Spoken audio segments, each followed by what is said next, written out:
ভালো হয়েছে। Thank you বাবা। তখন হাইজি বেড়াইয়া যাইতাম। খুব ভালো হয়েছে। আমি দেখছি অনেক মুরব্বী হল আইসেন। ম্যানচেস্টার থাকি ডাইরেক্ট সিলেট আইলে আমরা লাগে সুবিধা। আমরা তো চাই ফ্লাইট আরো বাড়তো। একেবারে very good service. Manchester flight আবার শুরু হয়েছে, চালু হয়েছে সিলেটে। দীর্ঘদিনের দাবি, আন্দোলন আর অপেক্ষার পর অবশেষে আবারও চালু হলো বহুল প্রত্যাশিত সিলেট ম্যানচেস্টার সরাসরি ফ্লাইট। সিলেটি প্রবাসীদের কাছে এটি শুধু একটি রুট নয়, বরং নিজের মাতৃভূমির সাথে সরাসরি যোগাযোগের সবচেয়ে সহজ সেতু। তাই তো প্রবাসী সিলেটিদের চোখে মুখে আজ আনন্দের উচ্ছ্বাস। আমার আম্মা তো বাংলাদেশে আসতেই পারতেছিলেন না, যে 1 বছর থেকে নিয়ালি বিমান বন্ধ ছিল। আমরা ভেরি হ্যাপি যে আবার যে বিমান চালু হয়েছে। আমাদের যে এল্ডারলি মানুষ আছেন, আমার আম্মা, উনি কোথাও স্টপ হওয়া লাগে নাই, নিজের বাসায় কথা বলে বাংলাদেশে চলে আসছেন। একেবারে ভেরি গুড সার্ভিস। আর একাও আসতে পারবেন, যেহেতু উনি হুইল চেয়ারে আসছেন। আর আমাদের সবাইকে নিয়ে আসছে, এটা প্রাউড। বাংলাদেশ বিমানে আমরা আসছি, বাচ্চাদেরকে নিয়ে বাংলাদেশে 9 আওয়ার লাগছে, একেবারে অন টাইম। Fantastic service.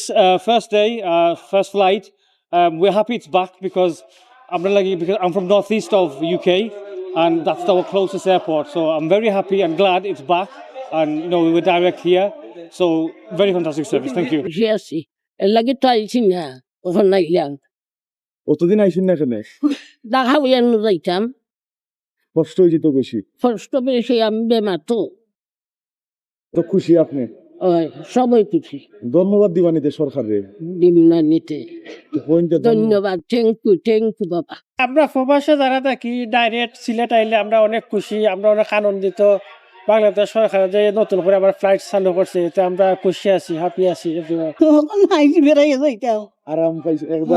আরাম আছে, আইমো আরেকবার। না না, কষ্ট নাই। খুব ভালো হয়েছে। আমি দেখছি অনেক মুরব্বী হল আইসেন আলহামদুলিল্লাহ। ইয়ের লগে এই ফ্লাইটও বাট তারা ভালো লাগছে, বিকজ ডিরেক্ট ফ্লাইট নানে ম্যানচেস্টার থাকে। আর ম্যানচেস্টারে অনেক মানুষ আছেন যারা বাংলাদেশি, বাট ম্যানচেস্টার থাকেন, তারা লাগে খুব ইজি হয়েছে। আমরা সিলেটিরা লাগি আরো ভালো হয়েছে। সিলেটি লাগে, অফকোর্স সিলেটিরা লাগে। সিলেটিরা তো আমরা বেশি থাকি লন্ডনও। সো একটা বেস্ট একটা হয়েছে। সরাসরি এখন আইতে আবার সরাসরি একদম পারাম, কোনো স্টপ নাই। ভালো লাগছে। একটা চালু হয়েছে, আপনারা কতটুকু খুশি? এটা তো দীর্ঘদিন বন্ধ আছে। ভালো হয়েছে। থ্যাংক ইউ দিবান। আমাদের হ্যাঁ এটা কন্টিনিউ। আমাদের এত ক্যাম্পেইন করছে, আমাদের সব এমপিরা, লোকাল মানুষ, যত বিজনেস ছিল ম্যানচেস্টারে, সারা ইংল্যান্ডে, ইউকেতে সবাই অনেক ক্যাম্পেইন করে আমাদের এই বিমানের ডিমান্ড আমরা ফুলফিল করছি। সো আমি thank you very much to সবাই যে বাংলাদেশে আসতে পারছি, এত ইজি। ম্যানচেস্টার থাকি ডাইরেক্ট সিলেট আইলে আমরা লাগে সুবিধা হয় আর কি, ইজি হয় আর কি। আমরা চাই না স্টপ করতো, নন স্টপ হইতো চাই না, রেগুলার কন্টিনিউ করতে চাই আর কি। খুশি ভাই। আমরা যাওয়া লাগতো, হিথ্রো যাওয়া লাগতো, মানচেস্টার থেকে আইসি আলহামদুলিল্লাহ। আমরা ভেরি খুশি, ভেরি হ্যাপি। আজকে সার্ভিসটা অনেক ভালো পাইছি, অনেক ভালো পাইছি, এবং নাস্তা বা যে লাঞ্চগুলো আছে অনেক ভালো পাইছি। সুবিধা হচ্ছে আমরা যারা বার্মিংহাম থাকি খুব সহজে আমরা ম্যানচেস্টার চলে আসতে পারি, এবং এখান থেকে দেখা যায় যে আমরা ইজিলি ট্রান্সপোর্টটা অনেক সুবিধা হয় আর কি। অত্যন্ত খুশি। আমাদের সুবিধাটা হলো যে সময়টা সবচেয়ে বড় সুবিধা, কারণ আমরা যারা নর্থ ইংল্যান্ডে আছি, আমরা মোটামুটি 2 ঘন্টার ভেতরে আমরা এয়ারপোর্টে যেতে পারি। মানে হিথ্রোতে গেলে যেখানে 5-6 ঘন্টার ব্যাপার, তো আমরা সরাসরি সিলেটে আসতে পারি, এবং 9 ঘন্টা 9.5 ঘন্টা ফ্লাইট। এটা দীর্ঘদিনের দাবি ছিল। হ্যাঁ, আমাদের দাবিটা পূর্ণ হচ্ছে। এটা যাতে সাস্টেইন করে, এটা যাতে আর চেঞ্জ না হয়, প্রয়োজনের ভিত্তি করে, আর যাতে বিঘ্নিত না হয়, এটাই আশা করব। সুবিধা তো আমরা তো চাই ফ্লাইট আরো বাড়তো। ফ্লাইট মনে হয় অন্য দেশের বিমান যদি আরো নামে আসে, তো আরো সুবিধা হয়। বুঝছেন, মনে করেন এমিরাত, এগুলা ইতিহাদ, এগুলা যদি আসে, সিলেট আমাদের জন্য সুবিধা হয়।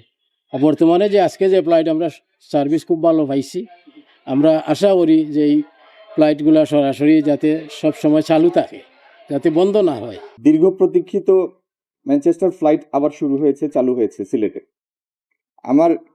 এখানে আমাদের বেসামরিক বিমান এবং পর্যটন মন্ত্রী আফরোজা খানম আমার আপা আছেন আমার পাশে, এবং আমাদের পররাষ্ট্র বিষয়ক উপদেষ্টা জনাব হুমায়ুন কবিরও আছেন।